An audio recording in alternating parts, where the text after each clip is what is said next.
السلام عليكم ورحمة الله وبركاته.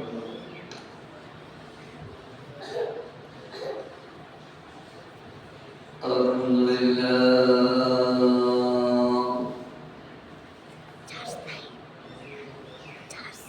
الحمد لله نحمده ونستعينه ونستغفره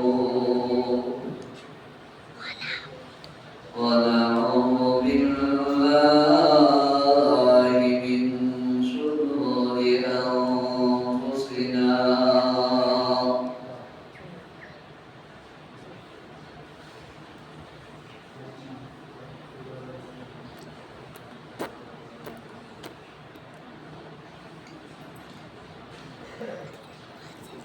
ومن سيئات أعمالنا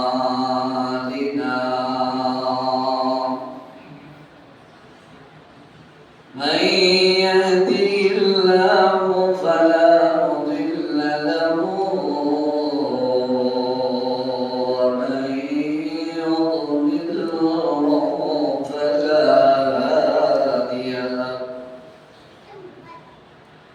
ونشهد أن سيدنا وسندنا وحبيبنا وشفيعنا ومولانا محمد صلى الله تعالى عليه وسلم. أما بعد فقد قال الله تعالى في كلامه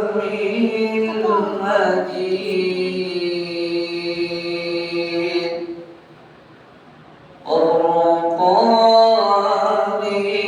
الحميد.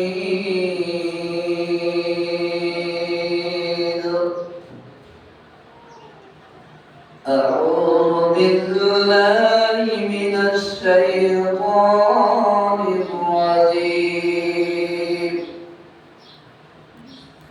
بسم الله الرحمن الرحيم.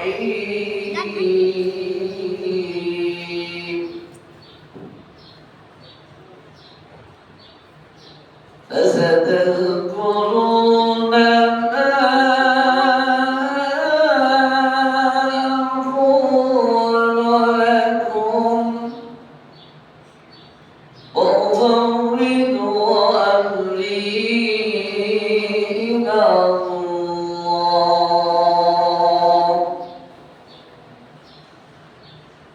إن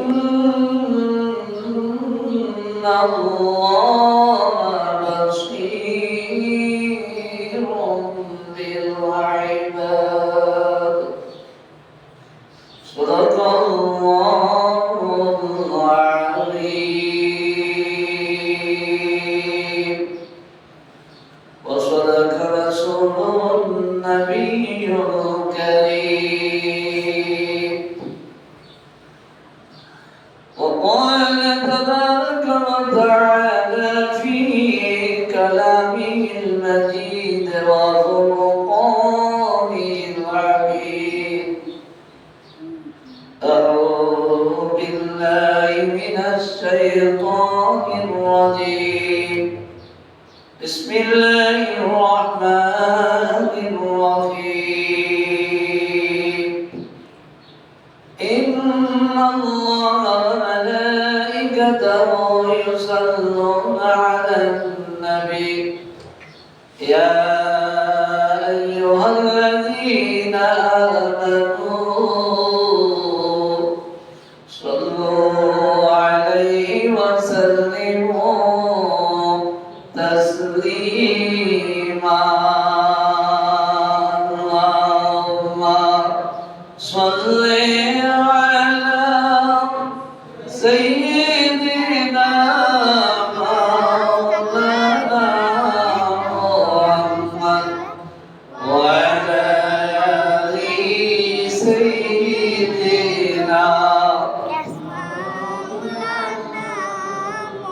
اللهم صل على سيدنا مولانا محمد وعلى آل سيدنا مولانا بلغ العلا بكماله كشف الدجى بجماله حسنت جميع خصاله صلوا عليه وآله مولا صل وسلم وبارك عليه الحمد لله আল্লাহ সুবহানাহু ওয়া তাআলা নতুন পবিত্র কালামের ভাব থেকে এখানে আয়াতে কারিমা তেলাওয়াত করলাম। যে আয়াতের সম্পর্ক স্থাপন করে গিয়েছেন আমার রাসূলের মকবুল সাল্লাল্লাহু আলাইহি ওয়াসাল্লাম, সুবহানাল্লাহ।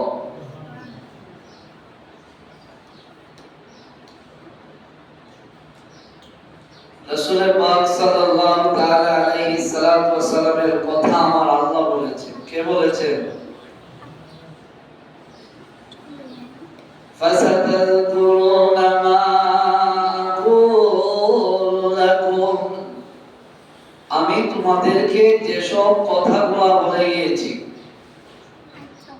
যা করণীয় যা বর্জনীয়, যেসব আদেশ উপদেশ এবং যেসব নিষেধাজ্ঞা তোমাদেরকে আমি করে দিয়ে গিয়েছি, আমি আমার কথাগুলো আমার আল্লাহর কাছে সুপর্দ করলাম। বলেন সুবহানাল্লাহ। কার কথা? কথা হচ্ছে কালামে পাকে আল্লাহর কথা, কিন্তু আল্লাহ তাআলা প্রমাণ করে দিয়েছেন, এটাকে শক্তিশালী বানিয়ে দিয়েছেন যে আমার মাহবুবের মাধ্যমে যেসব কথাগুলা পৃথিবীর মধ্যে ছড়িয়ে ছিটিয়ে রয়েছে সবগুলার জিম্মাদারিত্ব আমি আল্লাহ গ্রহণ করেছি। বলেন সুবহানাল্লাহ।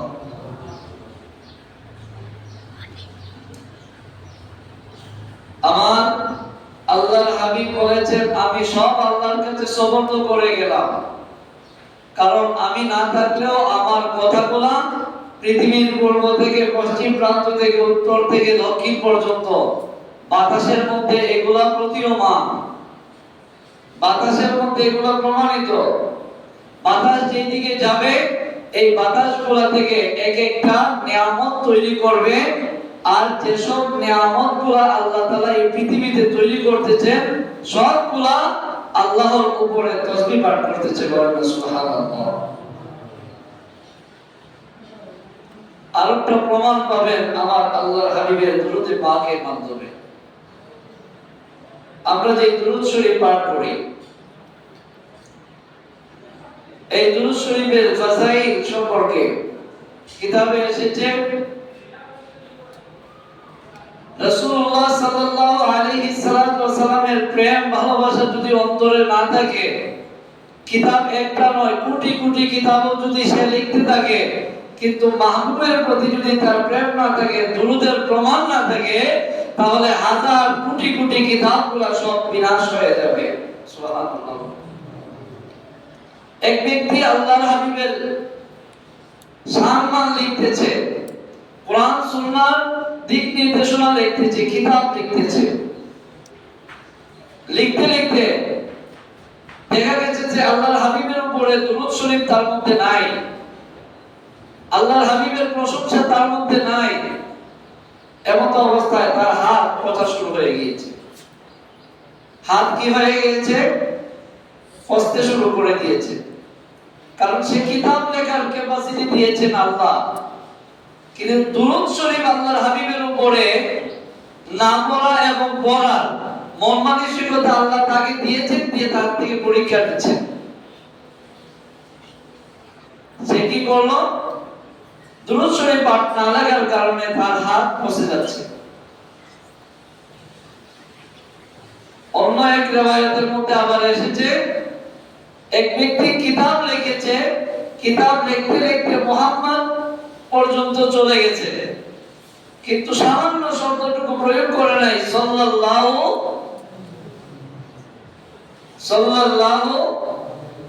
এই শব্দটুকু বলে নাই।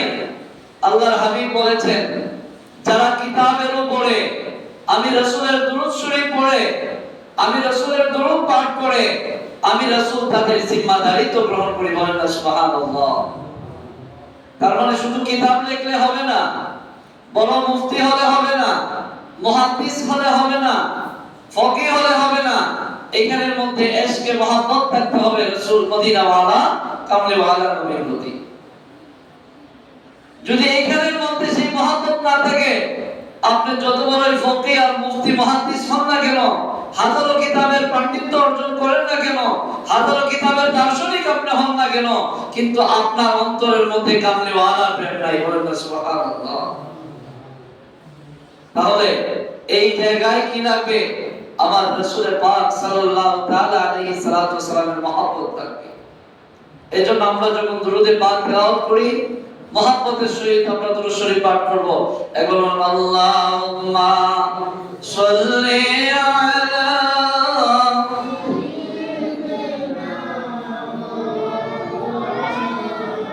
মুহাম্মাদ ওয়া আলা আলি মাওলানা।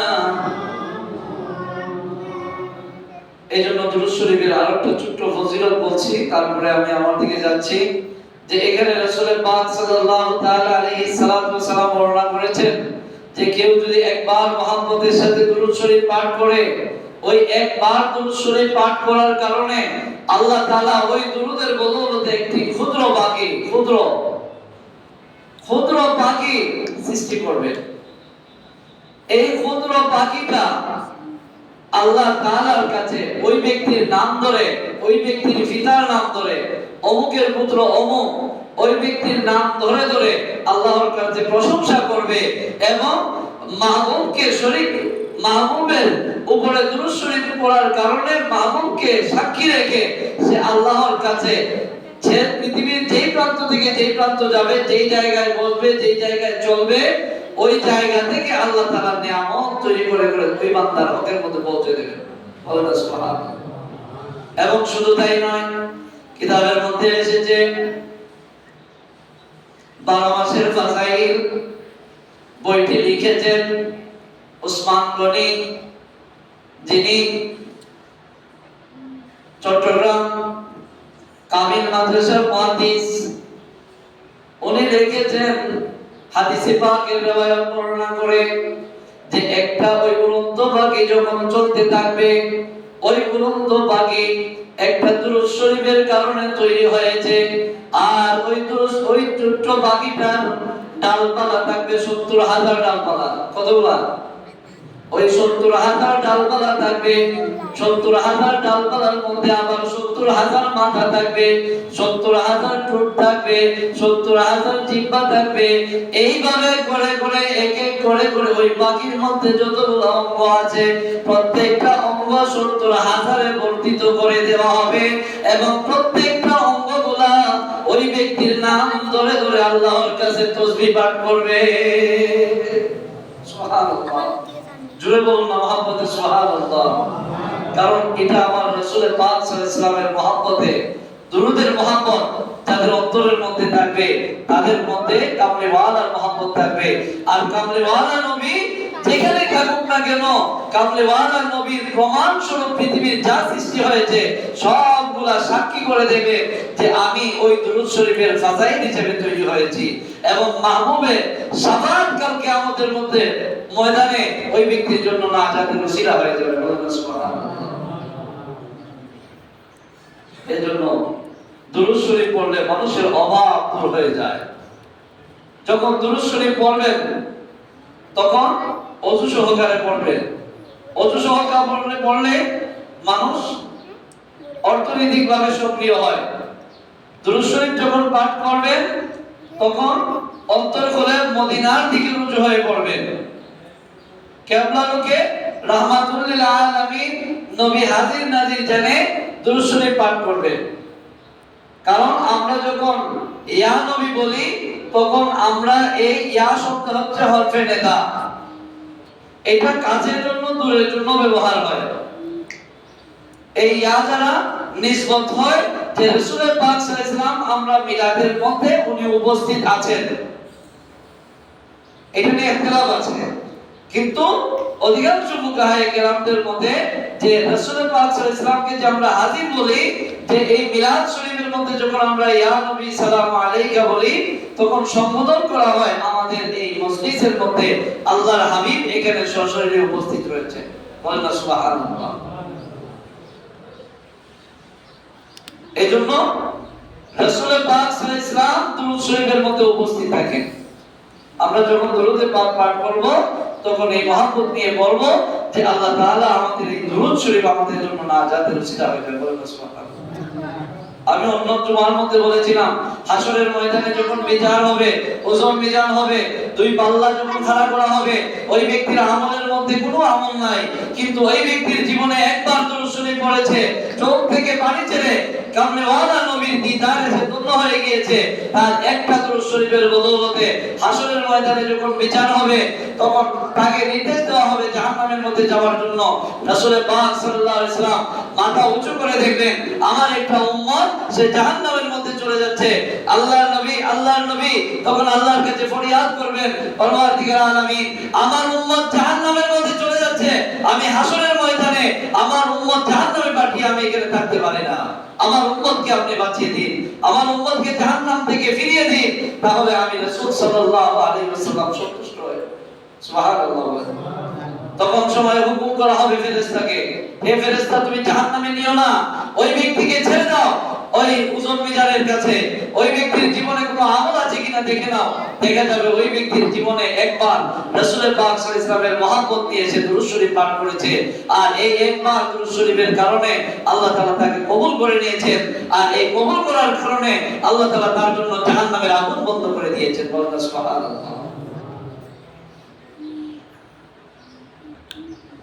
যাই হোক, দুরূদ শরীফের ফাজাইল বললাম, বলার কথা ছিল আজকে মিথ্যা সম্পর্কে আলোচনা করা। মিথ্যা বলা কতটুকু পাপ এবং কতটুকু মহাপাপ। মিথ্যার মধ্যে অনেক প্রকার আছে, তার মধ্যে সবচেয়ে বড় ধরনের মিথ্যা হচ্ছে কোনগুলা, যে আল্লাহ রাসূল সাল্লাল্লাহু তাআলা আলাইহি সাল্লাম বলেছেন এই আয়াতে থেকে মা আকুলু লাকুম, আল্লাহ রাসূল বলেন ফাসাতাজকুরুনা, আল্লাহ তাআলা বলেন ফাসাতাজকুরুনা মা আকুলু লাকুম, আমার হাবিব যা বলে গিয়েছেন এই বলে যাওয়ার পিছনে সবগুলোর পিছনে আমি আল্লাহর রহস্য রয়েছে, আমি আল্লাহর কি রয়েছে রহস্য এবং উদ্দেশ্য রয়েছে। তাহলে আল্লাহ রাসূল সব কথাগুলো আল্লাহর কাছে জিম্মাদারিত্ব দিয়েছেন। এখন বলা হচ্ছে যে মিথ্যা কথার কারণে সবচাইতে বড় পাপ হয়। মিথ্যা কথা যে বড় মহাপাপ আমরা জানি, মিথ্যা কথা পাপের মূল, মিথ্যা কথা পাপের মা, এই কথাটা আমরা জানি, কিন্তু এই মিথ্যা থেকে কি হয়? মিথ্যা থেকে দেখেন এক নম্বর হচ্ছে আল্লাহ তাআলাকে নিয়ে কোনো মিথ্যা কথা বলা যাবে না, এটা সবচেয়ে বড় গুনাহ। দ্বিতীয় নম্বর হচ্ছে রাসূল পাক সাল্লাল্লাহু আলাইহি ওয়াসাল্লামের সম্পর্ক নিয়ে কোনো মিথ্যা কথা বলা যাবে না, সবচেয়ে বড় গুনাহ। তৃতীয়ত হচ্ছে ধর্ম নিয়ে কোনো মিথ্যা কথা বলা যাবে না, এটা সবচেয়ে বড় গুনাহ। চতুর্থ হচ্ছে অর্থাৎ ক্রেতা বিক্রেতা উভয়ের মধ্যে কোনো মালকে সামঞ্জস্য করে মিথ্যা কথা বলা যাবে না, এটা সবচেয়ে বড়। মা বাবার সাথে কোনো মিথ্যা কথা বলা যাবে, এগুলো হচ্ছে সবচেয়ে বড় গুনাহ। এগুলা যদি থাকে আমাদের মধ্যে তাহলে আল্লাহ তাআলার নেগার রহমত আমরা কোনো সময় প্রাপ্ত হব না।